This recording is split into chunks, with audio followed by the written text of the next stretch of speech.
Bueno, muy buenas tardes a todos. Muchas gracias por acompañarnos. Son las 5:01. Estamos hoy en la tribuna número 22 y tenemos el gusto de escuchar hoy una charla muy interesante acerca del sector construcción, retos y perspectivas. Así que en esta, digámoslo, tribuna número 22 queremos incluir a uno de los sectores más importantes de la economía y pues traemos aquí a la directora del gremio de la construcción. Entonces, como siempre, vamos a darle el paso a Santiago Perdomo para que presente a nuestra invitada del día de hoy. Adelante, Santiago. Bueno, muchas gracias, Daniel. Un saludo muy especial a todos los asistentes que se están uniendo a esta tribuna Colpatria Olimpia. Un saludo muy especial a Sandra y un agradecimiento por aceptar esta invitación como conferencista a la tribuna. Infortunadamente estoy sin internet, entonces estoy por el celular. Entonces, por favor, Andrés, a ver si le da la entrada y el saludo a la doctora Sandra. Sandra, muchísimas gracias. Andrés Largacha, adelante. Sandra, aquí pues estamos proyectando un poco su trayectoria, pero creo que muchos la conocen. Además, actualmente tenemos el privilegio en la industria en la que estamos y en la que sufrimos, pero también hacemos cosas muy interesantes por el país, de tenerla como cabeza de todos los gremios. Creo que eso es un logro importante y nos ayuda en visibilidad.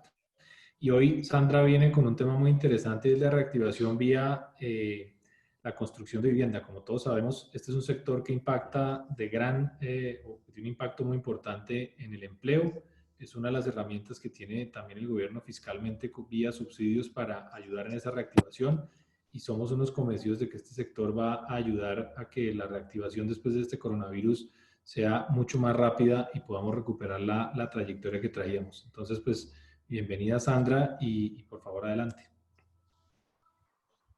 Bueno, muchas gracias. De verdad es un placer, un honor estar en este evento que sé que ha tenido personajes muy importantes y que es una gran iniciativa para hablar con todos ustedes y para hablar con distintos actores de nuestra cadena y de otros sectores. Le agradezco enormemente a Andrés Largacha, al presidente de la constructora Colpatria, que además es muy activo, muy cercano a nosotros, haberme invitado, y por supuesto a Daniel Medina también de Olimpia. Eso para nosotros, ahorita hablamos un poquito de algo que me estaban contando y que me parece que es súper oportuno ahorita que estamos hablando de reactivación. Y por supuesto un saludo a Santiago Perdomo, que además nos acompañó mucho tiempo desde el banco, sigue muy activo y con ideas además, porque conoce nuestra industria y sabe dónde están los dolores, pero también dónde están las oportunidades. Entonces, les agradezco enormemente y un saludo a todas las personas que estén conectadas. Espero que esta presentación les permita darse una idea de dónde estamos y a dónde queremos llegar con esta plan de reactivación que Camacol le presentó o le ha presentado al gobierno y le ha presentado al país. Entonces, tengo una presentación, voy a arrancar y al final creo que hay un espacio para preguntas. Si da el tiempo, estoy súper atenta. Así es. Adelante.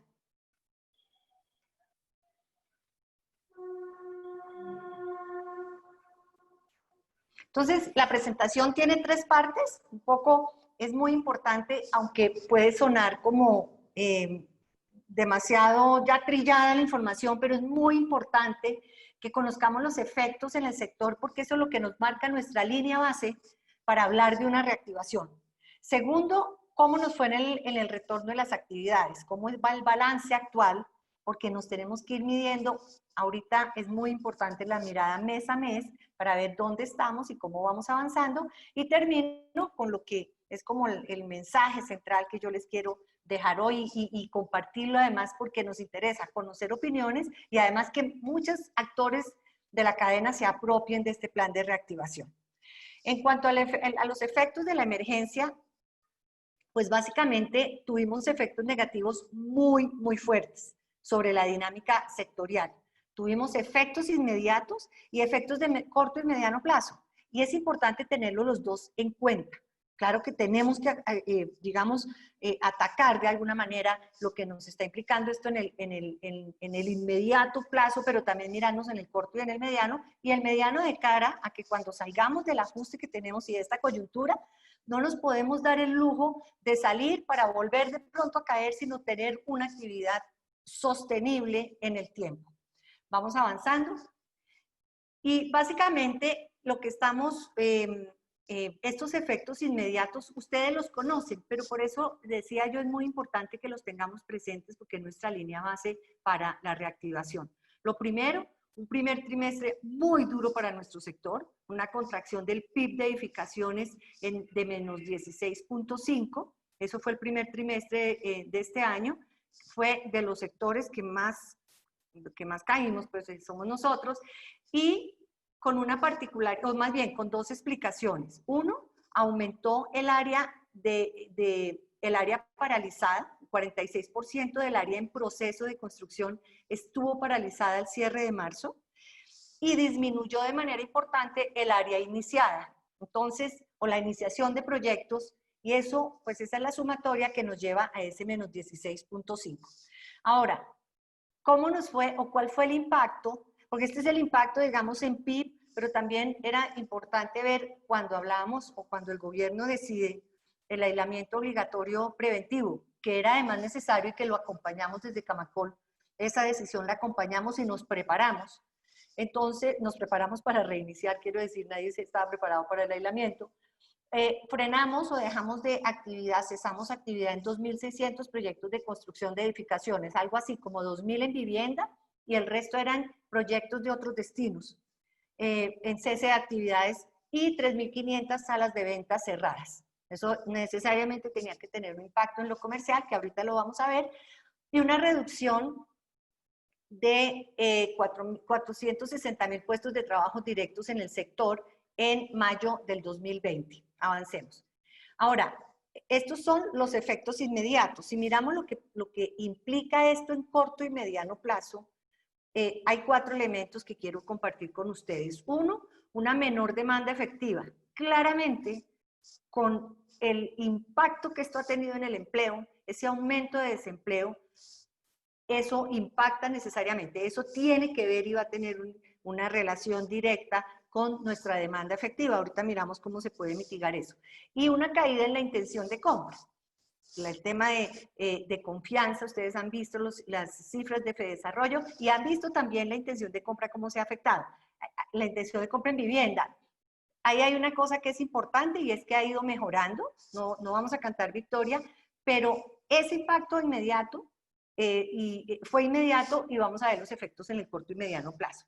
El aumento de los desistimientos, esto es muy importante porque desistimiento, pues yo creo que todos conocen, pero básicamente es aquel negocio que el que compró, el comprador dice, mire, yo ya no voy en la etapa que esté, pues, y definitivamente dicen, yo ya no voy con el negocio, y si es al final, pues nos empezamos a alimentar lo que va más adelante, que es el inventario. Pero acá hay un tema que es muy importante.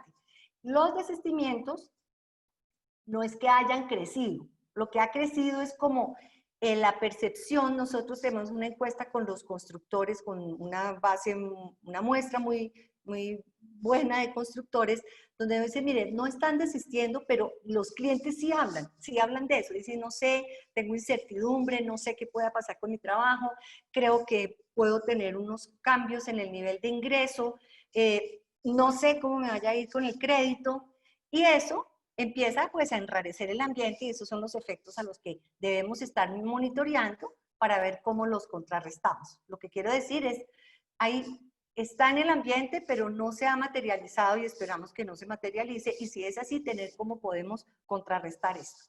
Lo propio pasa con el crecimiento de inventario terminado. Ustedes saben que nuestras cifras de los últimos 2 años en inventario terminado, sobre todo en segmento medio, no había cedido necesariamente. Veníamos con un inventario terminado de unas 9.000 unidades de vivienda, donde tal vez 6.500 eran segmento medio y la otra se repartía entre BIS y segmento alto, pero sí tenemos que ir monitoreando que esto no vaya a empezar a crecer, sino que se mantenga como en esa estabilidad que logramos tener en los últimos meses antes del COVID.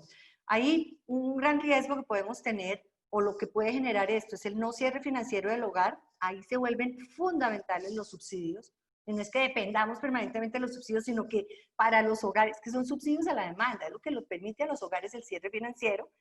Y por supuesto que nos pueda dar y lo que nos puede generar una menor dinámica de ventas en proyectos en fase de construcción.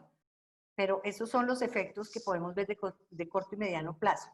Y la caída en la actividad no residencial. Ya veníamos con una actividad residencial, una actividad no residencial que no había logrado necesariamente tener una recuperación sostenible. Había algunos comportamientos en comercio, en hoteles, más bien en hoteles y en bodegas positivos, pero el tema de oficinas y comercio no había despegado del todo, con un elemento importante que era la vacancia que todavía hay en el mercado, y pues ahorita el riesgo es el aumento de esa vacancia y lo que nos genera necesariamente una reducción en el volumen de nuevos proyectos.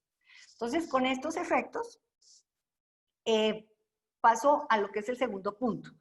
El retorno a las actividades, porque esto es muy importante. ¿Cómo nos fue en el retorno a las actividades y en qué estamos ahorita? Avancemos. Cuando aparece la necesidad del país de entrar al aislamiento, nosotros no puedo decir que nadie se anticipó al COVID, digamos, el gobierno se preparó, pero ante el aislamiento lo que sí hicimos fue decir, ¿qué hacemos en la eventualidad que podamos o que nos den la posibilidad de reiniciar operaciones? ¿Cómo nos anticipamos a eso? Preparamos unos protocolos, el empresariado respondió espectacularmente bien, tengo que decir. Tengo que decir que no hubo, o seguramente ha habido como la discusión de que los costos que esto produce, pero estar cerrados es más costoso que no tener la capacidad de implementar los protocolos. Entonces los formulamos, el gobierno los adoptó, los gerentes de las regionales trabajaron con las autoridades regionales, eso aceleró una cosa que es muy importante en la gestión gremial y fue el relacionamiento con los nuevos alcaldes. Generalmente los 6 primeros meses, cuando hay alcaldes nuevos, nos tomamos o se toman los gerentes en activar esa relación sana de propuestas, de plan de desarrollo, y acá se aceleró y se aceleró en torno a esto, entendieron los protocolos, los acogieron. Claro, al principio no todo fluía, pero tengo que decir que con todo esto fuimos uno de los sectores que pudimos dar un balance positivo más rápidamente en el reinicio de actividades.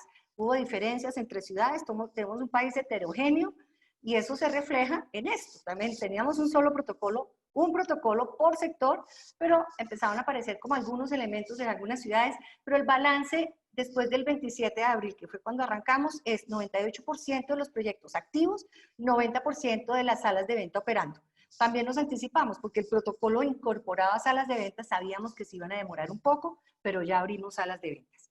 Eso lo que ha mostrado es que ya hemos empezado a tener en materia comercial algunos resultados incluso mejores que los previstos, y una cosa que es muy valiosa acá, y ahorita hablamos un poco de los retos que tenemos hacia adelante, es que a pesar de estar cerrados entre mayo y junio, entre abril y mayo, logramos vender 13.000 viviendas, cerrados, o sea, sin ninguna posibilidad ni de salas de ventas, y eso lo logramos a la virtualidad. Entonces, digamos que el segundo aprendizaje aquí, aparte de que ya la bioseguridad hace parte de la médula de las empresas, ese es el primero. El segundo es la virtualidad. Nos vamos a acelerar en todo, en virtualidad, en digitalización, y la virtualidad no se ha abandonado. Ahorita miramos las cifras, hemos crecido en ventas. No estoy cantando victoria, yo soy de las que veo el vaso medio lleno, pero es importante seguir fortaleciendo estos temas de virtualidad. Avancemos. Esta gráfica tal vez es la primera vez que la presento, no hemos vuelto a presentar gráficas de comportamiento comercial, pues porque teníamos que ver qué había pasado en estos meses desde que arranca en marzo a el comportamiento de junio. Y, por supuesto, no hemos llegado a los niveles pre-COVID, pero las ventas empiezan a mostrar una positiva recuperación. Eso es importante. Como les digo, no estamos cantando victoria, pero tener el 55% el crecimiento de ventas de junio respecto a mayo ya es un mensaje positivo. ¿Por qué es un mensaje positivo? Porque en la medida que no solo lo tengamos, sino que lo mostremos, le da a los colombianos una idea de que sí se puede comprar vivienda, que sí se puede seguir con los negocios de vivienda. Ahorita hablamos un poco del impacto de las medidas de reactivación. Esto es sin medidas, pero esto es una buena señal de que definitivamente podemos tener un segundo semestre distinto, que es a lo que le estamos apostando. Esto desde lo comercial, desde las ventas. Avancemos y miramos cómo es el comportamiento desde el punto de vista de la oferta, que también, a pesar de que va en un nivel de prudencia, hay prudencia en el mercado, pero hay lanzamiento de proyectos. Lanzamos 8.400 unidades en junio, es un crecimiento, está a la baja, pero hay lanzamientos. Entonces, acá lo importante es ver que la actividad empieza a retomar una dinámica distinta comparado con abril y con mayo. Ya junio tiene una dinámica distinta y seguramente cuando les presentemos a ustedes, entreguemos las cifras de julio, vamos a tener unas mejores noticias de las que hay ahorita, sin llegar todavía, por supuesto, a los niveles que pretendíamos o las proyecciones que nosotros teníamos para este año. Avancemos. Y un tema que es muy importante y que tradicional, nosotros lo medimos, pero no necesariamente siempre lo presentamos, y es el tema de las iniciaciones. ¿Por qué? Porque en las iniciaciones, en este momento de la vida de este país, y bueno, y del mundo, pero para nuestro país y para nuestra actividad, en las iniciaciones es donde está la puesta de empleo y la demanda de insumos. La puesta de la demanda a mover el 54% del aparato productivo del país. Entonces, miren ustedes, estamos iniciando 8.782 unidades, es el mejor número en los últimos 4 meses que hemos estado en esta coyuntura, y esto se vuelve fundamental, porque esto ratifica que es un sector para mirar con cuidado y con especial atención cuando se habla de reactivar la economía. Avancemos. Ahora, muy importante el tema de los riesgos. Tenemos que mirar los riesgos, porque los resultados pues se mantienen en niveles previsibles, pero debemos seguir monitoreando. Cuando yo decía lo de los desistimientos y decía lo del inventario, no se ha dado, pero tenemos que irlos monitoreando. Avancemos. Miren ustedes el comportamiento del inventario. Tiende a estabilizarse. Muy importante lo que pasa en el segmento medio. El segmento medio, acuérdense ustedes, bueno, y la gráfica lo muestra, que venía en una tendencia de crecimiento importante, lográbamos, el segmento medio tuvo una particularidad muy a finales del año pasado y a principios de este año, y es que finalmente el inventario no necesariamente se dio y las ventas de todas maneras crecieron. Eso lo digo ahorita porque estamos hablando de la meta que estamos hablando más adelante. Pero tiende a estabilizarse, a pesar de la coyuntura. Tenemos casi 7.000 unidades de vivienda en inventario, y eso, ojalá, claro, ¿qué nos interesa? Desacumular ese inventario, que no crezca, pero ojalá lo mantengamos ahí si es que no lo podemos desacumular. Es muy importante. Y en el segmento alto es muy importante ver también que se consolida con un positivo ajuste, quiere decir que va disminuyendo lentamente, pero va disminuyendo a pesar de la coyuntura. Ustedes saben que para nosotros uno de los indicadores de riesgo más importante es el inventario, que incluso a veces frena que se tomen decisiones de política pública. Y en este caso, muy trabajado con el gobierno, explicamos cómo, a pesar de que hay este inventario, tomar decisiones para el segmento medio claramente nos va a mover no solo el sector, sino la economía, y no era relevante el inventario que había. No estoy diciendo que no sea importante, pero estoy diciendo que frente a tomar medidas en este segmento, no necesariamente esas medidas iban a quedarse o se iban a desvanecer solo cumpliendo algún objetivo con el inventario, sino moviendo proyectos nuevos. Adelante. Y lo propio pasa con las renuncias o los desistimientos. Aquí es muy importante ver cómo, primero, segmento alto. En el segmento alto el nivel de desistimientos es muy bajo. Las viviendas, acá para este caso, lo que estamos hablando de segmento alto es viviendas por encima de los 460 millones de pesos. Y ahí no es una cifra que preocupe, es decir, en ese segmento los desistimientos no son tan altos. Miren ustedes lo que pasa con vivienda social y lo que pasa con el segmento medio. Y en vivienda social, a finales del año pasado, se dio un volumen importante de desistimientos. Ahí llamo la atención dos cosas. Primero, cuando se empiezan a agotar los subsidios, por eso siempre hemos insistido en la necesidad que los programas de subsidios sean continuos, porque cuando se agotan se pueden generar o se generan estos fenómenos de desistimientos. Dos, en vivienda social, digamos que es muy fácil comercializar nuevamente estas viviendas. Lo que pasa es que es doloroso, digamos, no solo para pues sobre todo para el comprador, tener que hacer un desistimiento, sino también lo que implica para la empresa, para quien está vendiendo. Pero sobre todo, acá la idea es, tenemos que llegar a lograr en el país a que esto sea una cosa continua, que no se preste para estas fluctuaciones y sobre todo el desistimiento, que es lo que nosotros decimos, hay veces más que no vender, es más grave resistir los desistimientos, pero también para el comprador.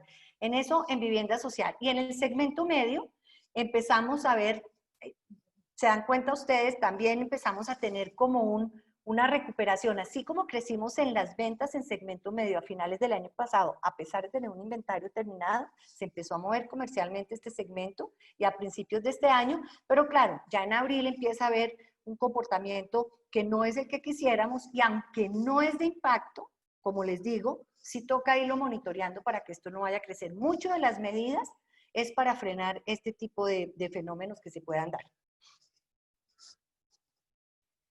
Entonces, ese es el panorama desde el punto de vista de los efectos de la pandemia, el retorno a las actividades, cómo retornamos, ya vieron ustedes, estamos casi 100% operando los proyectos y con actividad constructiva, y esas son las cifras a junio. ¿Cómo estamos viendo la reactivación? Y la reactivación siempre, y esto fue tal cual lo presentamos al país, tal cual se lo vamos presentando, se lo hemos ido presentando a distintos actores, pero básicamente siempre insistir por qué este sector con su cadena es una pieza clave para la reactivación. Primero, pues nosotros, o lo que se da es una inversión anual equivalente a 10 puntos porcentuales del PIB. Miren cualquier otro sector, y no es que nos estemos comparando, lo que quiero decir, vale la pena compararse es porque cuando toca tomar decisiones de a dónde enfocar las acciones y los recursos, pues lo que se está hablando es de reactivación. Entonces, acá estoy hablando de lo que esto implica en inversión. Segundo, somos responsables del 14% de la mano de obra en todos los niveles de calificación. Esto no es solo nuestros trabajadores de obra, sino todos, nuestros profesionales, todo lo que debemos proteger en mano de obra, en todos los niveles, como le digo. Tercero, ahorita estaba en una reunión con unos industriales y por eso es que cuando hablamos de reactivación estamos hablando de todo. El 54% del aparato productivo tiene que ver, o tenemos encadenamientos con este 54%. 36 subsectores de los que demandamos insumos. Esto mueve una cadena enorme y por eso es un peso que se inyecte acá, es un peso que representa todo impacto en todo esto. La provisión de vivienda formal, eso lo tenemos que seguir haciendo, necesitamos garantizar eso, porque lo que sí no para es la informalidad y nosotros debemos garantizar que se den las condiciones para lograr la provisión de más de 200.000 hogares que requieren vivienda formal al año. Y una cosa que no podemos desaprovechar, y ya lo dije, cuando hablo de formalidad en la vivienda también hablo de la formalidad en desarrollo urbano. Garantizar las condiciones para infraestructura urbana y equipamientos sociales, porque además esto también mueve la cadena, porque esto también genera inversión, porque ahí también estamos generando empleo. Avancemos. Entonces, estas las 10 acciones de reactivación que presentamos. Bueno, antes de las acciones, pues nos pusimos metas que están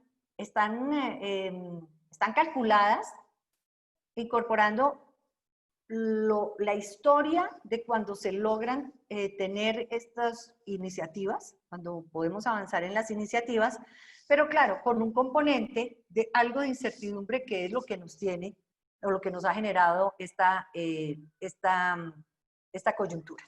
Primero, si logramos las iniciativas, y aquí vean ustedes, estamos hablando metas de la propuesta de reactivación del 20 al 22. Muy importante que ustedes contarles, esto no agota la agenda. Esto es una agenda de reactivación.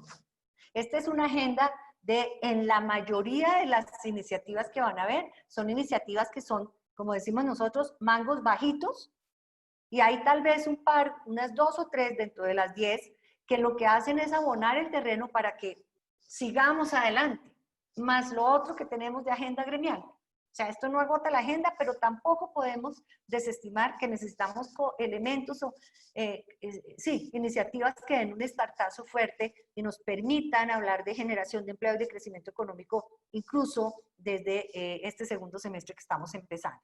Entonces, 720,000 empleos generados, no estamos sumando acumulados al 2022, sino generados, de donde 300,000 serían 300,000 nuevos puestos de trabajo directos y 420,000 de la cadena. 2, lograr inversiones anuales en el sector equivalentes a 12 puntos porcentuales del PIB. Eso es muy importante. Ustedes ya han visto lo que representa la inversión nuestra frente al PIB o la gran inversión que se puede hacer cuando este sector se está moviendo. Y 3, construir 500,000 viviendas formales y 12 millones de metros cuadrados no residenciales. Ahorita hablamos de en qué se enfoca ese no residencial, porque claramente los no residenciales comercializables pues tienen un comportamiento muy distinto a lo que es equipamientos públicos. Avancemos. 3 frentes de trabajo que empaquetan, como digo yo, las 3 iniciativas. Primero, la importancia de seguir fortaleciendo el acceso a la vivienda social e impulsar la inversión en el segmento medio. Ahorita las explico. Segundo, aumentar la oferta de proyectos de vivienda y el volumen de construcción no residencial. Y tercero, crear las condiciones institucionales y regulatorias, porque siempre hemos dicho, nosotros podemos estar súper listos. O sea, estamos mejorando, necesitamos seguir mejorando el entorno. Pero digamos que estamos completamente listos desde el sector privado. Si la institucionalidad y las condiciones regulatorias no están listas, pues difícilmente podemos salir adelante. Y ahí hay esfuerzos que se pueden hacer desde la institucionalidad para poder avanzar. Entonces vamos con el primer paquete. Son 3 iniciativas que están enfocadas a fortalecer el acceso a la vivienda social y el segmento medio. Ustedes dirán, bueno, esto ya está anunciado o esto ya venía andando. Es cierto, pero también es cierto que debemos tener cuidado en que en este momento en que el país está pasando por estas enormes dificultades, no haya decisiones de mover recursos distintos, o mejor dicho, de que los recursos que están para este sector se mantengan y se mantengan en la suficiencia que se requiere. En segmento en vivienda de interés social, ustedes saben, ha habido un compromiso que lo ha honrado el presidente de la República, el ministro de Vivienda, el ministro de Hacienda, en mantener los programas de vivienda de interés social y en mantener los subsidios. Lo que pasa es que el año pasado, a finalizar el año pasado, tuvimos un comportamiento históricamente bueno de la vivienda de interés social, de la venta de vivienda de interés social, y lo propio pasó en enero. En enero tuvimos el mejor enero de los últimos 10 años, y eso quiere decir que los subsidios que estaban calculados, proyectados, pues a todas luces resultaban insuficientes. Y no quiere decir que por la pandemia, entonces, no importe eso y se puedan bajar los subsidios. No, por el contrario. Necesitamos los subsidios para amparar esas ventas y necesitamos los subsidios para prevenir eso que les mostraba yo de eventuales desistimientos. Eso es lo que nos cubre los desistimientos en vivienda de interés, lo que nos blinda. ¿Cuál es el número ideal? 55,000 subsidios de Mi Casa Ya, esto es anual, y 25,000 fresh bis que existen, quiero decir, la figura existe por año, que son los que complementan los subsidios de las cajas de compensación. Entonces, si bien ahí los programas se ha dicho que se mantienen, necesitamos que se mantengan con la suficiencia de subsidios. El segundo, que es un punto fundamental, y este es, digamos que uno de los elementos centrales de la meta que nos estamos planteando, es el instrumento para incentivar compra de vivienda en segmento medio. El gobierno efectivamente ya lo anunció, ya está en su proceso de reglamentación. Lo que hemos hablado o lo que el gobierno nos ha planteado, en la entrada en operación de esto la están proyectando para la segunda semana de agosto. Ojalá, somos testigos del esfuerzo que se hace y de todo lo que esto requiere, pero ojalá se pueda anticipar para lograr desde ya hacer realmente campañas que muestren que esto es una realidad, que esto es una realidad. Esto mueve, este segmento medio del que estamos hablando, este elemento tiene algunas variaciones frente a lo que ustedes conocen o lo que no conocimos históricamente en otros planes de reactivación. Primero, va a viviendas entre 120 millones y 460 millones, o sea, se sube el tope. Segundo, es un subsidio plano que va directamente, que se le entrega directamente a la cuota.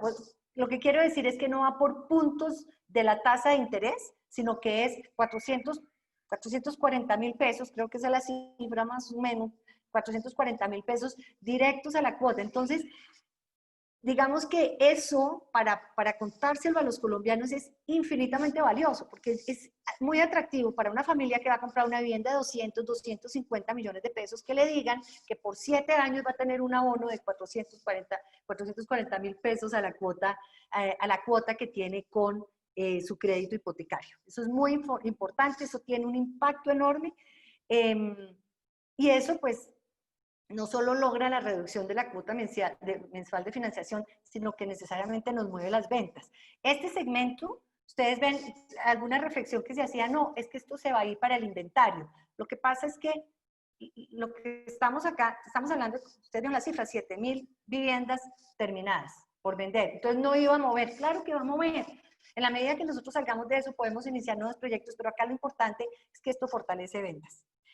El tercer punto no es un punto que esté todavía, es decir, está planteado al gobierno, no está, diría yo que no está dentro de los elementos o de las iniciativas que ellos le han dado un chulo, pero nosotros vamos a seguir insistiendo porque además hemos encontrado pues un diálogo abierto con el gobierno en el que consideramos que este tipo de elementos finalmente se va a entender la necesidad.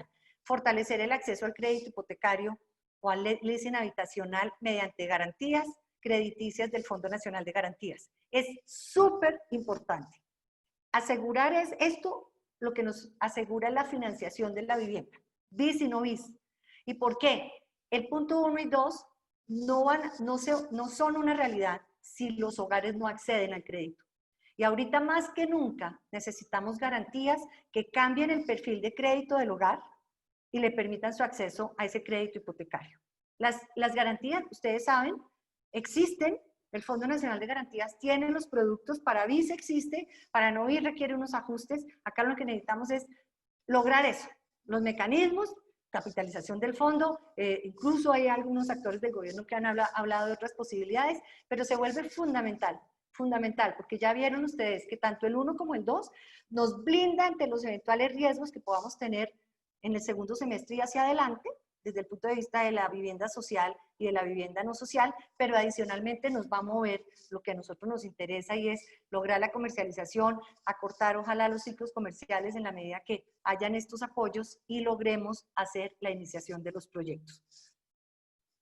El otro frente de trabajo es aumentar la oferta de proyectos de vivienda y el volumen de construcción no residencial. Y aquí llamo la atención en que a partir de acá, o sea, del cuarto al 10º punto o la 10ª iniciativa, son muchas cosas que como Camacol venimos trabajando, hemos insistido, pero necesitamos retomarlas y necesitamos que operen. Ese es el primer comentario. El segundo, que es muy valioso también desde este planteamiento, es que lo que requiere esfuerzo fiscal fueron las 3 anteriores, es decir, lo que va directo a la demanda, lo que va directo al colombiano que compra. Eso requiere un esfuerzo fiscal. Esto de aquí en adelante es pura gerencia, es pura gestión, es pura regulación. Y ahí confiamos plenamente en la voluntad del gobierno y en el apoyo del gobierno para sacar adelante estas iniciativas. Uno, incorporar suelo urbanizable. Los conocedores de esto saben que ha existido en la legislación o en el ordenamiento jurídico una figura que permite incorporar suelo urbanizable de manera ágil. El suelo, y eso, si no tomamos una decisión rápido de país, el suelo va a seguir siendo un problema estructural en nuestra actividad. Es de los elementos que hemos evidenciado en el estudio de riesgos que hicimos, que puede poner en riesgo la sostenibilidad del sector. Entonces piensen ustedes en esta coyuntura, pues el suelo se vuelve fundamental. Entonces, retomemos esa figura con todos los blindajes que sean para que podamos tener incorporación de suelo urbanizable ágil. Miren, los alcaldes están llegando ahorita. ¿Y a qué llegaron los alcaldes? A atender COVID-19. Y es entendible, tienen que hacerlo. Entonces, ayudémosles entre todos y desde el gobierno nacional, entregándole herramientas que les faciliten permitir que cumplamos las metas de vivienda, que finalmente son sus metas de vivienda, y que finalmente lo que le permite es a sus ciudadanos acceder a los beneficios que da el gobierno para la demanda. Entonces, uno, muy importante, incorporar suelo urbanizable de manera ágil con una figura que existe, que insistimos que debe estar nuevamente en el ordenamiento jurídico. Segundo, establecer un modelo de gerencia de proyectos urbanísticos. El ministerio, tengo que decirles, tiene un ejercicio maravilloso. Tienen todo un levantamiento de proyectos estratégicos del país. Lo que pasa es que tienen un criterio para tener esa matriz y ahorita lo que estamos proponiendo nosotros es cambiar el criterio. El primer criterio era cómo lograr tener las 16.000 hectáreas que tiene meta el Plan Nacional de Desarrollo actual de suelo habilitado, 16.000 hectáreas. Ahorita lo que estamos diciendo es, no estamos diciendo que se olviden de la meta, sino que focalicemos la gerencia. Esa gerencia que está aprobado porque también la han aplicado en algunos momentos de reactivación desde el ministerio, desde el gobierno nacional, para sacar adelante lo que nosotros hemos llamado esos mangos bajitos, esos proyectos que les falta, y mire, yo cada vez que presento algo, cada vez en las regionales y nos mandan y nos dicen, digo, no, mire, no somos nosotros los que decidimos, son unos criterios y el gobierno es que finalmente logra hacer ese filtro, pero que definitivamente sean proyectos que lo que les falta es algo mínimo. Y miren, esto es pura inversión privada, esto lo que requiere es gerencia y voluntad, y lograr que ese trámite que le está faltando, ahorita están, digamos que están evidenciados 30 proyectos de gran escala en todo el país, con un potencial de 600.000 viviendas que permitirían gestionar 6.000 hectáreas de suelo. Eso está entre planes parciales, sorprendentemente macroproyectos de segunda generación que están saliendo adelante, que el ministerio los tiene en la mira también para ayudarlos a sacar adelante y que requieren es gestión, ni siquiera es plata, es pura inversión privada. Y ya tenemos un par de ejemplos en que esto está funcionando con un alcalde que dice, si yo de verdad yo necesito que esto se mueva, dígame dónde están los proyectos y eso se está funcionando. Necesitamos es como volverlo más masivo y que se nos tome los próximos 6 meses y ya, suficiente, que podemos empezar a generar el empleo con estos proyectos andando. Y tercero, en esta primera parte de aumentar la oferta, es decir, el punto 6, es lo que tiene que ver con promover la inversión de infraestructura urbana y equipamientos. Y ahí dirán ustedes si esto pueden considerarse mangos bajitos, y la verdad es que sí. ¿Por qué se vuelven tan importantes estos proyectos? Este segmento representa el 25% del área no residencial construida anualmente. En este momento de coyuntura económica, no podemos poner, no estoy diciendo que no los promovamos, pero no podemos poner o cifrar todas las esperanzas en lo privado, en las oficinas, en el comercio, en los hoteles, en las bodegas, porque esos son segmentos que van muy atados a la dinámica de la economía.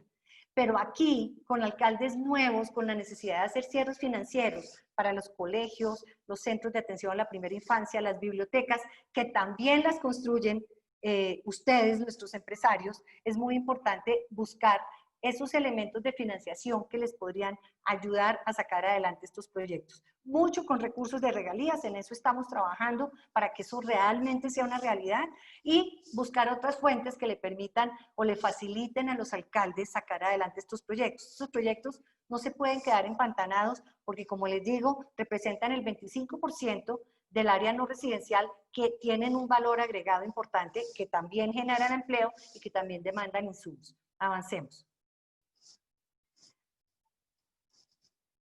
En esto de aumentar la oferta, esta es una apuesta que tenemos de mediano plazo, pero que queremos anticipar, adelantarla. Así como hay muchas cosas que se están adelantando, dada la coyuntura, creemos que este es un elemento que ya no es tanto que no dé espera, sino que si estamos listos, tenemos unas propuestas ya muy estructuradas, podemos dar el paso y podemos dar el paso. ¿A qué me refiero? Promover proyectos de vivienda exclusivos para renta. Ustedes saben que estamos en mora de esto. Estamos trabajándolo de manera muy fuerte, tal vez hace un año. Hemos tenido varios momentos, pero ahorita llevamos un año, porque este es un mercado que mueve 3 puntos porcentuales del PIB anualmente. Y lo que requiere son ajustes normativos. Bueno, hay otros elementos, pero no deberíamos desamparar y lo incorporamos acá, que si bien dicen, no, esto no le va a generar empleo el próximo semestre, pero acordémonos también que debemos estar preparados para como estemos en el mediano plazo.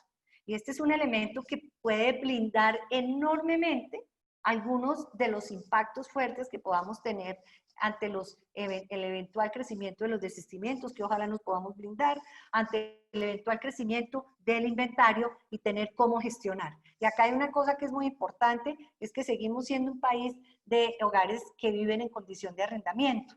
Dar la alternativa con vivienda formal, vivienda de calidad y vivienda gestionada y construida para la renta, nos pondría a la par del resto del mundo, que ustedes saben que en muchos países funciona muy bien este tipo de proyectos. Este modelo lo que requiere son ajustes del marco legal y regulatorio. Y en eso tengo que decir, yo lo digo con mucho cuidado, pues nosotros hemos evaluado y tenemos propuestas. No quiere decir necesariamente, pero pues sí tenemos que hacer un ejercicio en el legislativo y ojalá de la mano del gobierno nacional para avanzar en ese tema. Lo que quiero decir es que está listo, cuál sería la propuesta que nos permitiría avanzar. El marco de incentivos para promover la inversión también está analizada y está sobre la mesa, mirando ejercicios de todo el mundo y trayéndolos a nuestra realidad. No estamos trayendo nada distinto a cosas que no podemos hacer, pero sí innovando, porque nos podemos ajustar y tener un plan de negocios, ese sí ya también lo estamos trabajando. Lo que pasa es que ya quiero decir que va muy avanzado, porque sí nos teníamos que saber, decíamos nosotros, no puede ser que estemos haciendo esto y que de pronto no logremos que sea lo suficientemente atractivo. Entonces se está construyendo un plan con una consultora externa, un plan de negocios que es lo que nos permite como cerrar y mirar esta propuesta integralmente. Y el último en temas de oferta es fortalecer la construcción de obra pública de edificaciones.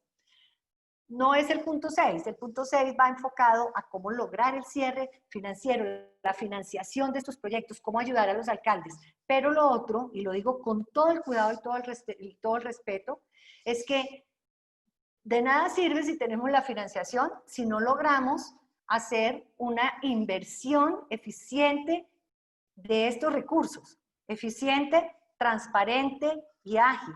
Procesos de contratación que realmente permitan que se inviertan bien, que los equipamientos queden construidos, que se haga con las empresas que saben hacer esto y que sean con amplia competencia entre todos los posibles contratistas para desarrollar estos proyectos. Estos proyectos, ya lo habíamos dicho, se invierte anualmente cerca de 2 puntos del PIB en construcción y en adecuación de estas edificaciones, pero desafortunadamente, si ustedes lo han visto, en los planes de reactivación anteriores, este tema de los institucionales ha tenido una gran relevancia, pero no han sido exitosos.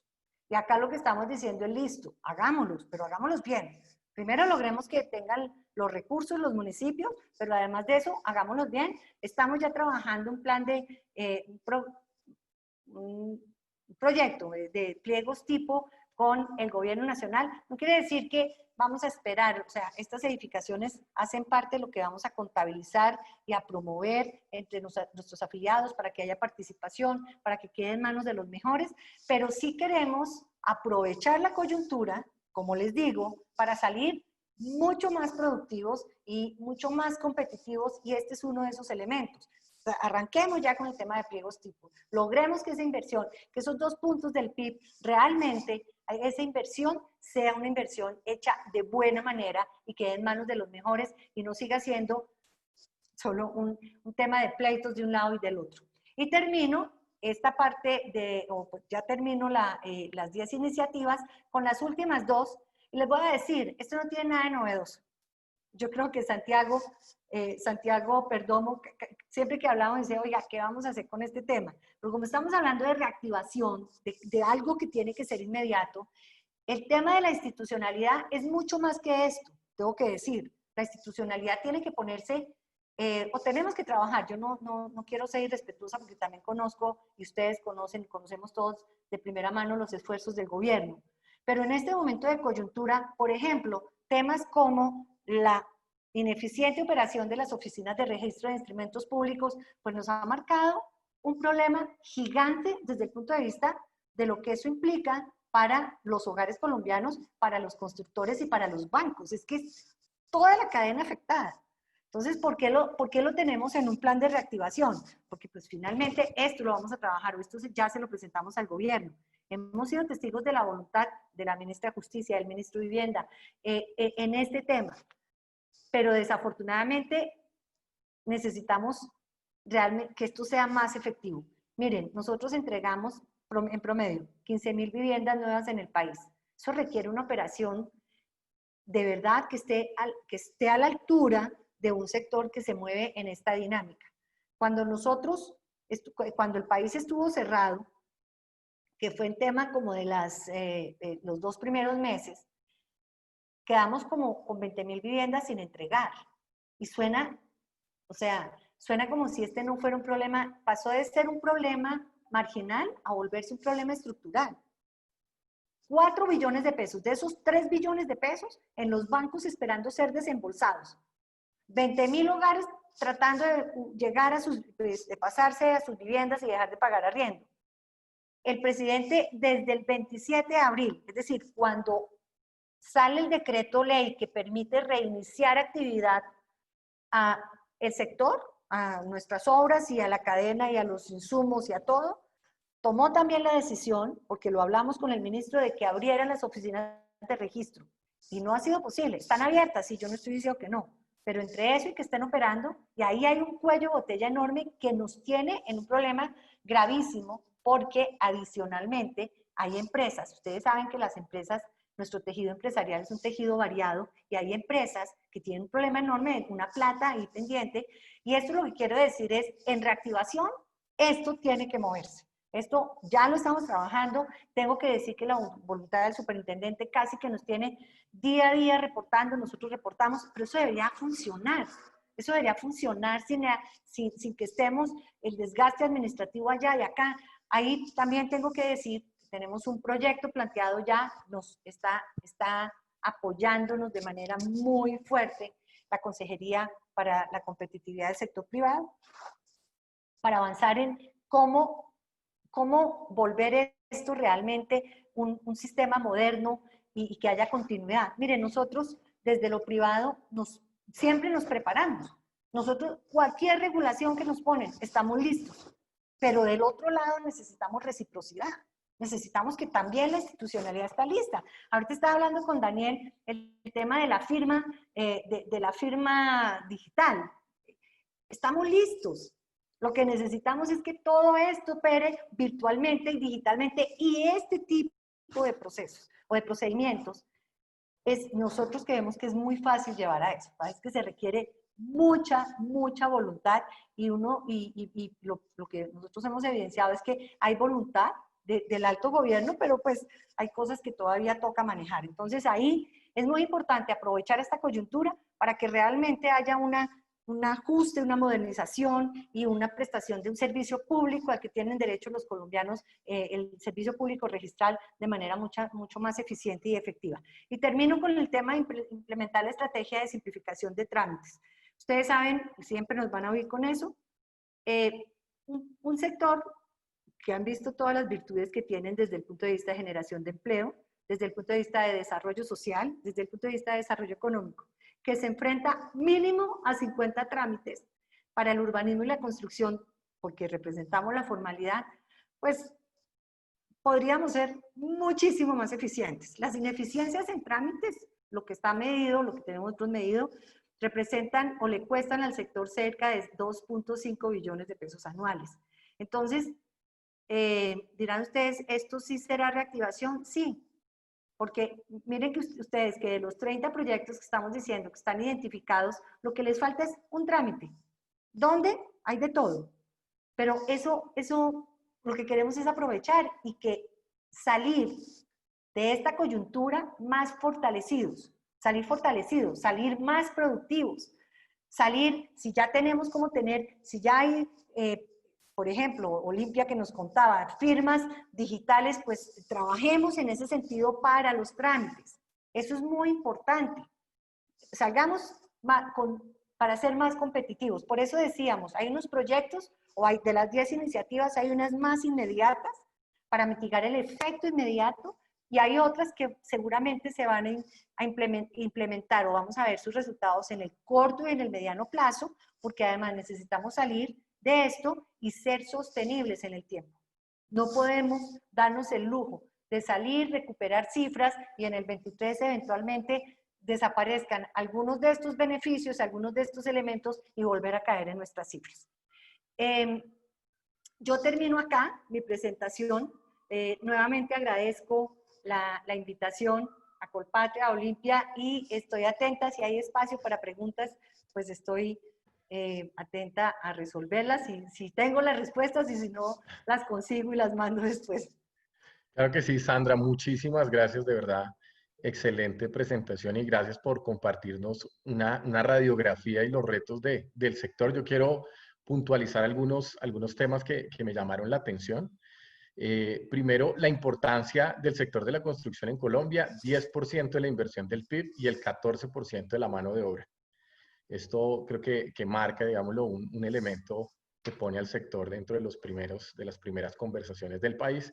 Impacto, me llamó la atención, 2.600 proyectos paralizados, pero bastante positivo la reactivación, 12.900 unidades vendidas en junio, y pues los niveles de desistimiento en rangos normales, ¿sí? Y creo que muy importante, las 10 iniciativas finales, destaco 3 puntos: la incorporación de suelo urbanizable, que creo que se abordó ampliamente; garantizar la operación de las oficinas de registro y la simplificación de trámites, que en general es un llamado que hace todo el ecosistema empresarial para que el país se simplifique y pase a unos niveles de productividad mayor. Con esto quiero darle el paso a las preguntas. Voy a invitar a las personas que levanten la mano. Ya nos han enviado varias preguntas. Mientras algunas personas se animan a levantar la mano, voy a proceder con las primeras, Sandra. Voy a referirme al tema de 2 preguntas que mencionan los impactos en los costos, ¿sí?, que está teniendo esta operación, llamémoslo, en medio de coronavirus, y pues nos mencionan lo siguiente. ¿Cuál podría, digámoslo, o qué impacto cree que se va a tener en la demanda, ¿sí?, o en los posibles precios, en costos de productividad, elementos COVID que pueden afectar, digámoslo, la demanda en esta coyuntura? Nos envía la pregunta Germán Caballero. Muy bien, impacto. ¿Cuál podría ser la estrategia? ¿Cuál podría ser la estrategia para administrar el impacto en los costos que está teniendo digamos, la gestión o el operar en medio de los controles de bioseguridad? Eso es desde la oferta, es decir, entendería yo de cómo el impacto en costos para lo que impacta en la producción, en la generación de un proyecto. Así es. Miren, el tema de bioseguridad es un tema que no se va a ir. Tengo que decirlo, lo hemos hablado con todos los expertos. Es más, ya no, y siempre que lo presento con la tranquilidad de que estoy representando unas empresas que así lo han estado asumiendo en la implementación inmediata, pero adicionalmente, esto es como cuando arrancamos a hablar hace algunos años de seguridad industrial. Entonces se hablaba, no, de los costos, pero terrible ese tema de seguridad industrial, y ya, la seguridad industrial es parte de la médula de las organizaciones. Eso pasa con la bioseguridad. Entonces, si bien hay un impacto, el costo de no tener los elementos, y no hablo solo de no tener los protocolos suficientemente implementados, es mayor. O sea, el costo-beneficio es enorme. Y dense cuenta ustedes que en las cifras y mirando, nosotros hacemos un seguimiento, cuál ha sido o cómo estamos desde el punto de vista de problemas o de contagios de nuestros trabajadores, y realmente tenemos un sector donde podemos decir que las obras son espacios seguros, cosa distinta a lo que está pasando afuera en el comportamiento social de todos. Pero finalmente las empresas, y yo lo hablo con los empresarios, me dice, oiga, me está costando este tema, porque además no es solo los elementos, sino por ejemplo en temas de movilidad. A las empresas les está tocando hacer unos esfuerzos enormes para garantizar la movilidad segura de sus trabajadores. Entonces, no ha habido todavía, o no lo hemos evidenciado, y no creo que vaya a ser en los costos de producción de vivienda nueva, pero seguramente sí hay un impacto que están asumiendo las empresas. Pero necesariamente, y eso lo hemos hablado en nuestra junta directiva, es mejor eso que estar cerrados. O es mejor eso que no poder operar full, porque sí hay un compromiso total. Si van a operar full, es con protocolos y lo están haciendo. Bueno, voy a hacer una pregunta que envía Francisco Alfonso y posterior le damos la palabra a Nancy Giraldo, que levantó la mano. Bueno, nos dice Francisco, teniendo en cuenta las proyecciones para 2022, ¿cómo se ve la evolución del licenciamiento de metros cuadrados a la fecha?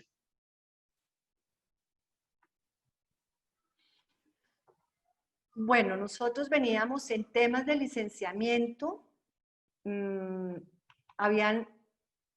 teníamos vivienda social con un crecimiento que ya estaba empezando a ser un crecimiento sostenible y que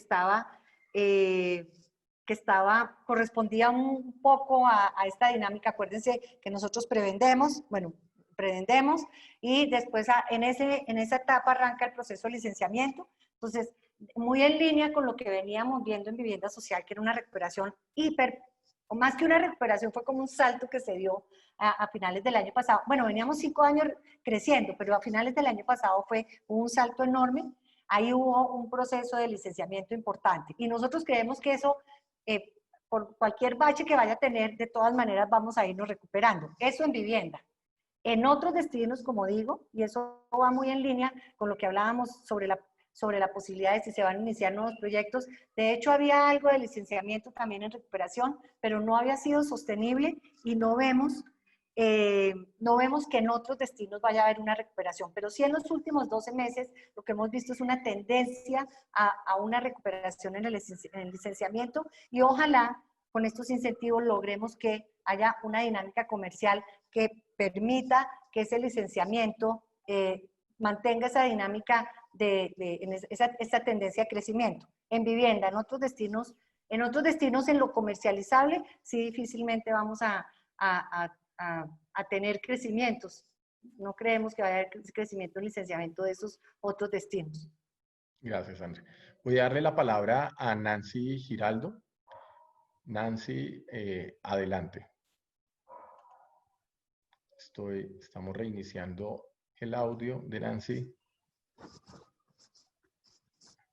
Bueno, mientras revisamos el darle la palabra a Nancy, voy a darle la palabra. Bueno, Nancy, adelante, ya tienes el micrófono abierto. Perfecto, buenas tardes y muchas gracias, doctora Sandra, y muchas gracias a ustedes del Grupo Olimpia, al doctor Santiago. Doctora, estamos todos a la expectativa de poder utilizar el subsidio para las 100.000 viviendas que se van a escriturar hasta 438 millones de pesos. Entonces estamos tanto el constructor a la espera de esos desembolsos y el comprador a la espera de poder hacer uso de ese subsidio que es muy ganador. Hemos estado muy pendientes de varios bancos y el decreto todavía no ha sido puesto en las mesas de trabajo de los analistas para tener en cuenta en estos desembolsos. ¿Qué esperamos de esto? ¿Cuándo podemos hacer uso de esto? ¿Tenemos un cuello de botella? ¿Qué gestión hay para hacer? Y gracias por acompañarnos en este tema. Bueno, Nancy, gracias. Ese es y lo mencioné tal vez muy rápido, la gran expectativa. El anuncio está, el proyecto de decreto ha publicado ya 2 versiones desde el Gobierno Nacional. Hoy se vencen el plazo para comentarios de esa segunda versión publicada. Nosotros, pues como procedemos siempre, lo enviamos a nuestras regionales, ellos hacen sus comités, hoy estaremos mandando, creo que ya mandamos los comentarios. Entonces el decreto seguramente va a salir muy rápido. El tema aquí es que es importante y nosotros, pues tengo que decir lo que no nos guste, pero así funciona. Aparte del decreto viene toda una parte operativa, que incluso hay parte incorporada en el decreto. Después de implementar esa parte operativa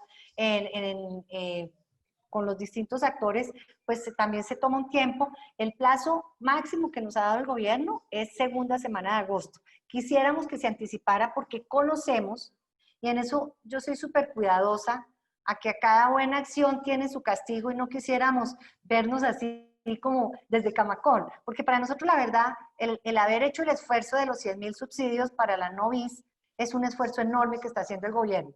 Entonces, sabemos que eso tiene un impacto en los que están por firmar, en los compradores que están por firmar escrituras, sabemos que hay un impacto, pero no quisiéramos hacer como decir, entonces, ¿para qué lo anunciaron? No, creo que el anuncio es válido, primero, porque empieza a mostrar la confianza que hay en el gobierno, en el sector, para reactivar. Que quisiéramos que la operación fuera más corta, pues sabemos y somos testigos del esfuerzo que está haciendo el gobierno, y adicionalmente porque están comprometidos todos, lo hemos hablado con Hacienda, con Vivienda, con las consejerías.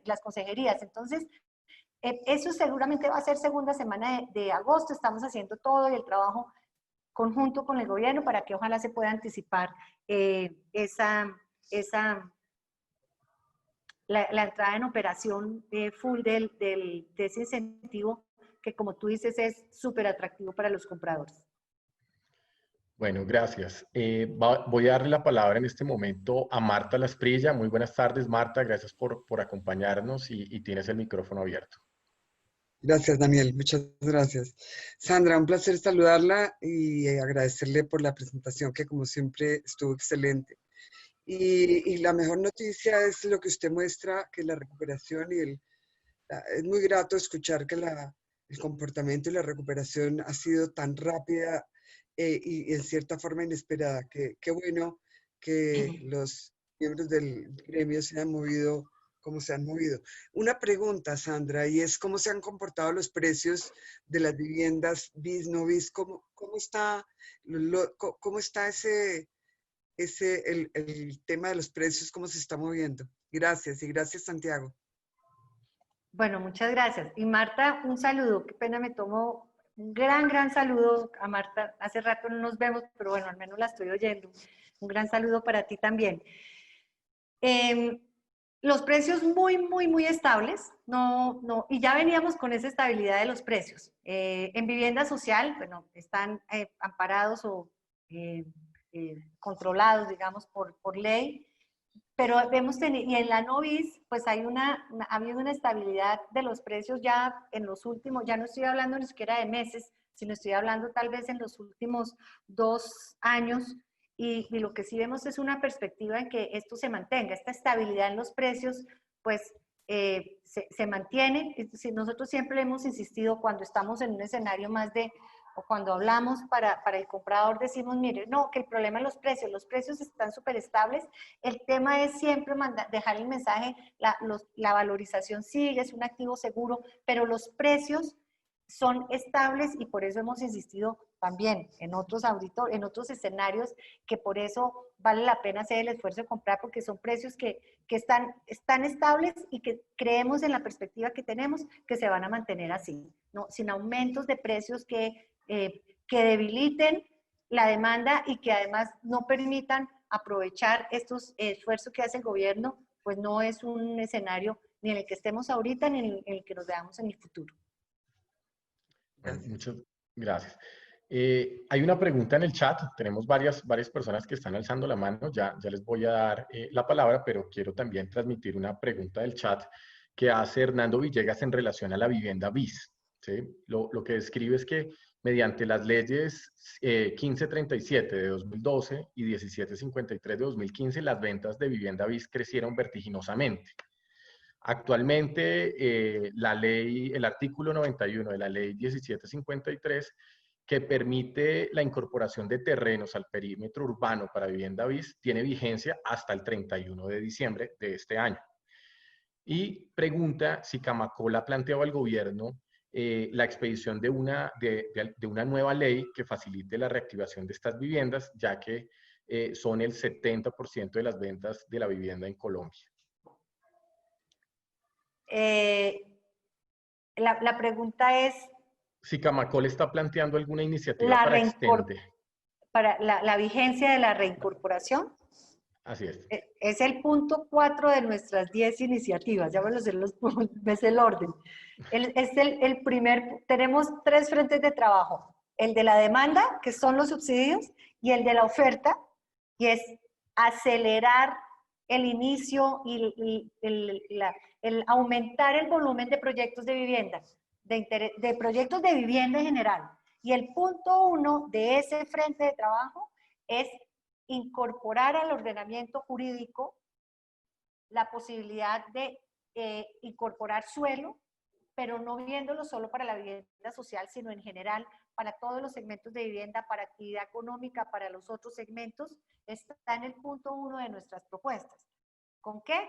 Pues ya lo hablamos con el gobierno dice, ese lo están estudiando de manera juiciosa y con mucho compromiso, porque si bien se vence el plazo hasta el 31 de diciembre, ahí lo que pasa es que, como decía yo, alcaldes nuevos que están en este momento concentrados en 2 cosas, en atender la pandemia y en sacar adelante sus planes de desarrollo. Entonces, esa vigencia tiene que extenderse y sí proponemos una variación adicional. Ok, perfecto. Bueno, voy a darle la palabra a Gamaliel Vesga. Gamaliel, en este momento estoy reiniciando. Gamaliel creo que está desde Bucaramanga. Gamaliel, adelante. Estamos teniendo algún problema con el audio. Voy a darle la palabra a Oscar Iván Zuluaga. Oscar Iván.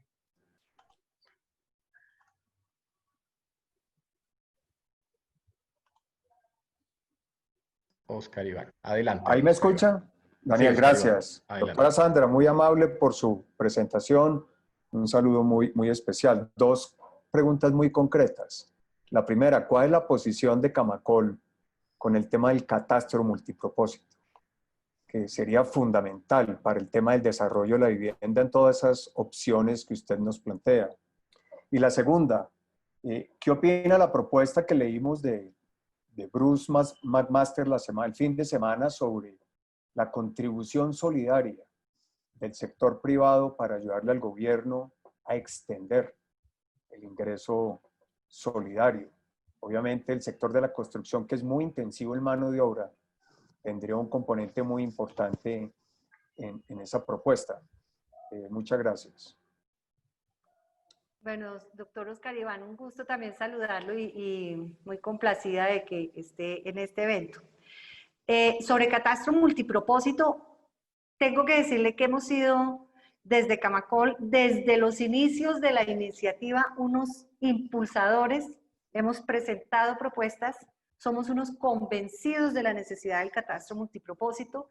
Como le digo y como les cuento, desde el inicio estuvimos acompañando. Esto arrancó en gobiernos anteriores. Este gobierno lo sacó adelante con un esfuerzo enorme y con gran liderazgo. Y para nosotros tiene unas grandes virtudes, o más bien, ¿por qué nos interesa tanto? ¿Por qué desde Camacol hemos insistido en la necesidad del catastro multipropósito?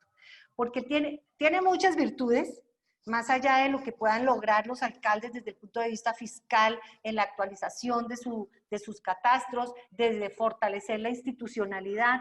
Nosotros sí, y también tengo que decirlo, hemos sido bastante críticos un poco del papel del IGAC en nuestras regiones, ha sido muy difícil, y ahora con esto, pues el IGAC ha sido protagonista también de este avance. Es que esto sí es un elemento transformacional, el catastro multipropósito. Y una cosa que es fundamental, y este es nuestro lema: este país necesita, para promover más inversión en el sector, seguridad jurídica, y la seguridad jurídica en nuestro sector se traduce en planes de ordenamiento territorial impecables, y los planes de ordenamiento territorial impecables se logran con información de total calidad del territorio. Y uno de los caminos para lograr información perfecta, si no perfecta, pero al menos técnica seria del territorio es el catastro multipropósito. Por eso fuimos impulsores, dimos ideas, celebramos enormemente cuando ya en este gobierno sale el catastro multipropósito. Hemos seguido, pues trabajamos de cerca con Carlos Enrique Moreno, ahora con Alejandra Botero, que es consejera para estos temas. Pero bueno, me perdona el entusiasmo, pero es que sí somos unos convencidos que el país necesitaba este tipo de instrumentos, y es un instrumento transformacional para muchas cosas que requiere Colombia y que puede dar un salto con esta herramienta.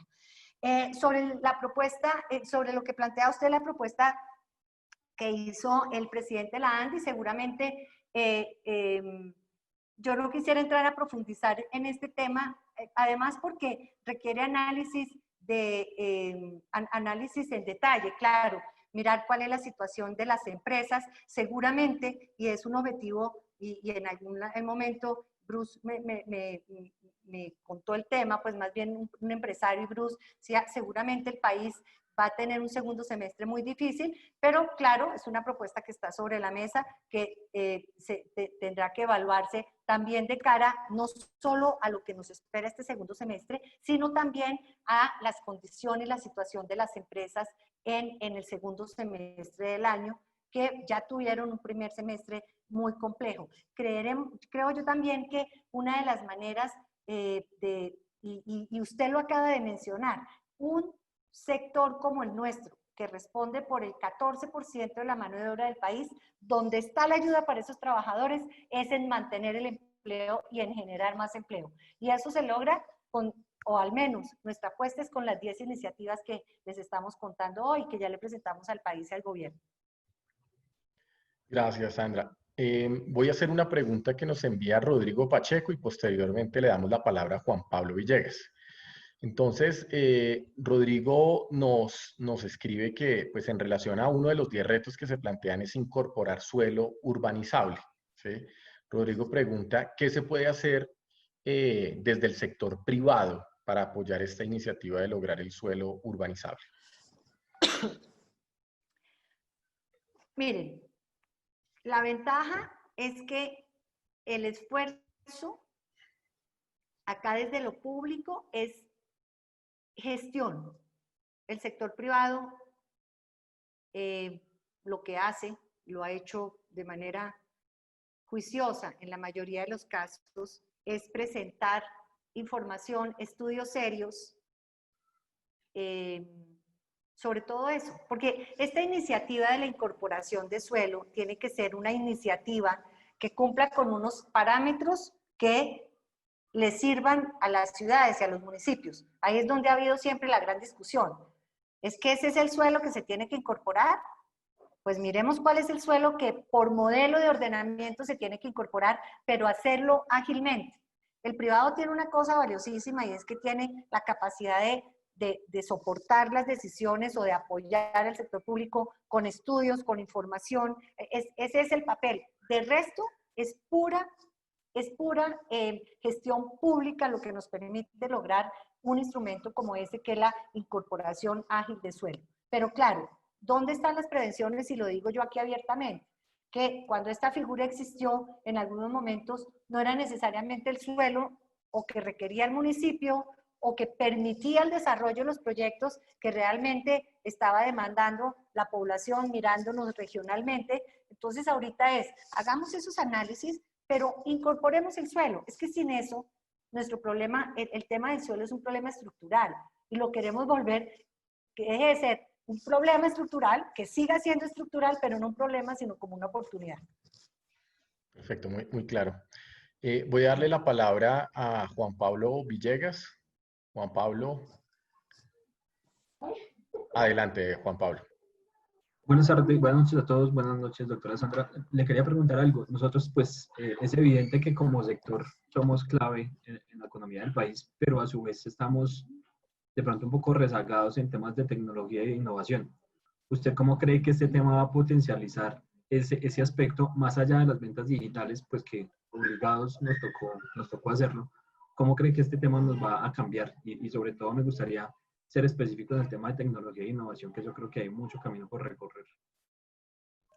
Pues, Juan Pablo, muy buena pregunta porque uno hay veces cree que no voy a hablar de supuestos, voy a hablar de lo que estamos haciendo. Y por eso dije, cuando arranqué la presentación, y me encanta la pregunta, espero contestar rápido, es que esto no agota la agenda sectorial. Estos 10 iniciativas. Nosotros tenemos algo que se llama la ecuación de la productividad.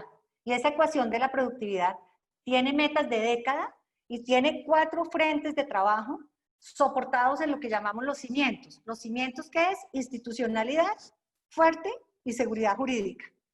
Y en estos 4 frentes de trabajo tenemos formación para el trabajo, formación de nuestra mano de obra, el tema de digitalización e innovación, el tema de la nueva forma de hacer negocios y el tema de fortalecimiento empresarial.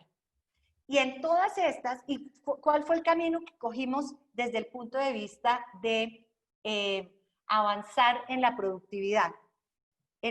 Si uno mira las cifras internacionales, y si uno pone en la parte de abajo, avance en productividad, y en esta parte incorporan el vertical, cuáles son la incorporación de la digitalización en los distintos sectores, y esto es a nivel del mundo, no es de nosotros.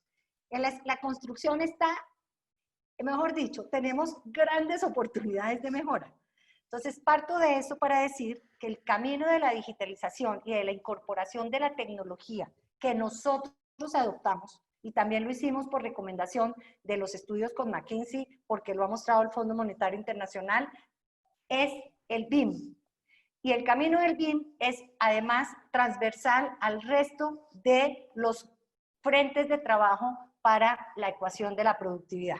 Entonces, la respuesta a esto, yo podría quedarme casi que esto sería otro foro, algún día lo hacemos, me encanta. Esta mañana lo tuvimos, avances de la tecnología y de la digitalización en el sector de la construcción, pero hay todo un programa, todo un plan, todo un proyecto de innovación e incorporación de la tecnología en el sector de la construcción, pues que lo estamos imaginando desde el gremio, habrá otras iniciativas, pero tenemos todos los socios.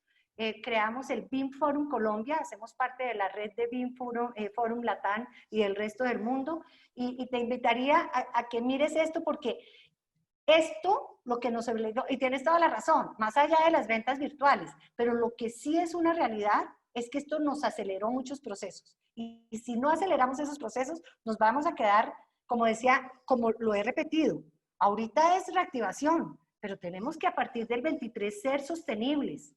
No podemos devolvernos, no podemos decir que ya vendimos virtualmente, entonces tenemos que volver no estoy diciendo tampoco que el método tradicional nos sirva, es que tenemos que avanzar. En el tema de formación para el trabajo, la cantidad de profesionales que se demandan en estos temas de BIM, en las empresas constructoras, en las industriales, porque además ya la industria está incorporada y no los conseguimos.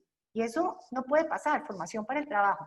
Y otro tema, aprovechando que estoy en este espacio, y es que el sector financiero sí es de los que han estado a la vanguardia, pues, del tema de incorporación de tecnología en sus operaciones. Por eso, con el sector financiero nos va a quedar tan fácil hacer el clic desde el punto de vista de lo que nosotros planteamos en la ecuación de la productividad. Pero bueno, ahí hay una cantidad de cosas para contar, no me voy a alargar más, pero tienes toda la razón, ese es un tema que no por la coyuntura vamos a dejar atrás, por el contrario, por eso hicimos un foro esta mañana, nos acompañó el exministro Diego Molano, porque vamos a acelerar procesos, tenemos que acelerar. Ahorita lo que estábamos hablando con Daniel del tema de la firma, que suenan cosas tan básicas, pero que podemos hacer una cantidad de procesos digitalmente y virtualmente. No es que no queramos volver a lo presencial, pero hay procesos, en el tema de las curadurías, por ejemplo, hay un proyecto con el ministerio ya para hacer unos pilotos, porque a eso me refiero. El sector privado se puede superalistar, podemos estar completamente digitales, pero si la institucionalidad a la que le debemos reportar nuestros trámites no está preparada, pues ahí nos quedamos. Entonces tiene que ser un trabajo paralelo y lo estamos haciendo con el gobierno nacional. Muchas gracias, Sandra. Voy a darle la última intervención a Luis Felipe Muñoz. Luis Felipe, en este momento estoy abriendo el audio. Luis. Adelante, Luis. Bueno, parece que también tiene inconvenientes. Bueno, pues yo pienso Luis, adelante. Luis Fernando Muñoz, Sandra, mucho gusto, me da volverte a ver y pues felicitarte por tu magnífica exposición. Algo que yo quisiera aportar a esta conversación es que una de las cosas que estuvimos trabajando en el ICAP hace algún tiempo es subir el tope de la vivienda de interés social. De todos he sabido que con el tema de la tierra más cara, impuestos, materiales, una cantidad de requerimientos que se ponen todos los días como exigentes para el constructor, pues se ha quedado corto ese tema del tope de BIS. Yo pienso que si trabajáramos en el tope de la vivienda de interés social, también le daríamos otro gran impulso a la vivienda y tendríamos más compradores. Quería pues oírte sobre ese punto. ¿Qué opinas? Bueno, doctor Luis Fernando, qué gusto también oírlo. No lo veo, pero lo oigo y me place mucho. Usted fue miembro de nuestra junta directiva muchos años, gran asesor nuestro. Me encanta saludarlo. Bueno, ahí lo vi, me encanta saludarlo. Bueno, sobre el tema de los topes, gran discusión. Nosotros hicimos el año pasado todo el ejercicio. Finalmente, en el Plan Nacional de Desarrollo quedó la decisión. Se pasó la vivienda de interés prioritario de 70 salarios mínimos a 90 salarios mínimos para todo el territorio nacional. Y la de 135 salarios, que es la BIS, quedó en 135 para el territorio, con algunas excepciones, tal vez en algunas capitales y municipios aledaños, a 150 salarios mínimos. ¿Y esto por qué? Bueno, esa fue la decisión que tomó el gobierno nacional, pero tengo que decir que lo trabajamos muy de la mano, porque finalmente una cosa que resultaba es que no podemos debilitar la demanda, y el mercado funcionaba en 135, pues de hecho ha sido la vivienda que nos ha soportado en los últimos años cuando hay momentos de ajuste de la economía y ajustes del sector. Entonces sí se estaba produciendo y no se debilitaba la demanda, porque tampoco se podía subir de tal forma que la demanda no pudiera acceder y que los beneficios se quedaran cortos para que los hogares accedieran a estas viviendas. Y en los municipios, en las ciudades que finalmente se aumentó a 150 salarios mínimos, es porque realmente ahí la oferta sí estaba muy corta frente a la demanda. Pero en el resto de los municipios que se mantuvo en 135, se venía produciendo bien. Y la BIP sí era necesaria. La BIP, que es la vivienda de interés prioritario, que estaba hasta 70 salarios mínimos, ese tope, pues estaba desaparecida de las cifras. Usted sabe que no se producía. Y el cambio que se dio, aumentando el tope a los 90 salarios mínimos, en las cifras fue brutal. Entonces ya estamos produciendo BIP y la BIP se sigue produciendo bien, y en las ciudades donde se aumentó con sus municipios aledaños es porque sí se requiere tener mayor producción, y ahí hay un problema de suelo importante, de lo que hablaba yo del problema estructural que tenemos del suelo, que ojalá uno tuviera una varita mágica, habilita suelo, y ahí el ejercicio de producir bis y no bis sería mucho más fácil.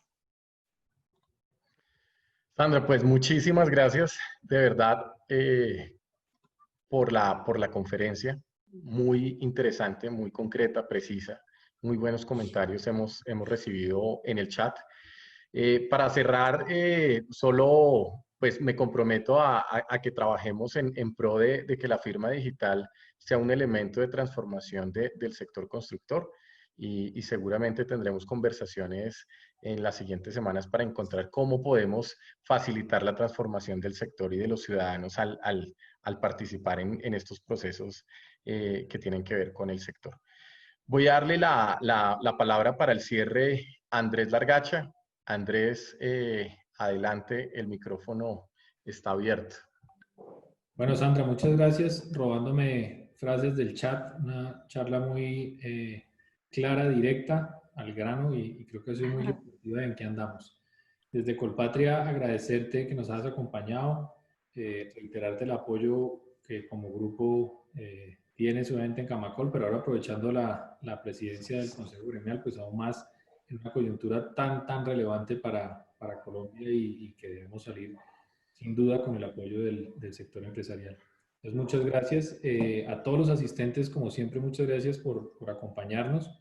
Los invitamos a la charla del próximo miércoles a la misma hora con Juan David Aristizábal. Él es un profesor del CESA y fue escogido por la revista Forbes como uno de los líderes emergentes en la educación. Otra charla interesantísima de esta tribuna Colpatria que lidera Olimpia y Colpatria con Santiago y Daniel. Entonces, pues muchas gracias, Sandra, muchas gracias a todos los asistentes y esperamos verlos en 8 días. No sé, Andrés, gracias. Daniel, gracias. Santiago, mil gracias. A todos los que se conectaron, mil gracias. Sé que contamos con ustedes, con Colpatria, con Olimpia, ustedes cuentan con Camacol y estamos atentos. Comentarios, sugerencias, propuestas. Estamos para que este sector crezca, porque si este sector crece, este país crece y sale adelante de cualquier coyuntura. Muchas gracias por la invitación. Bueno, muchas gracias.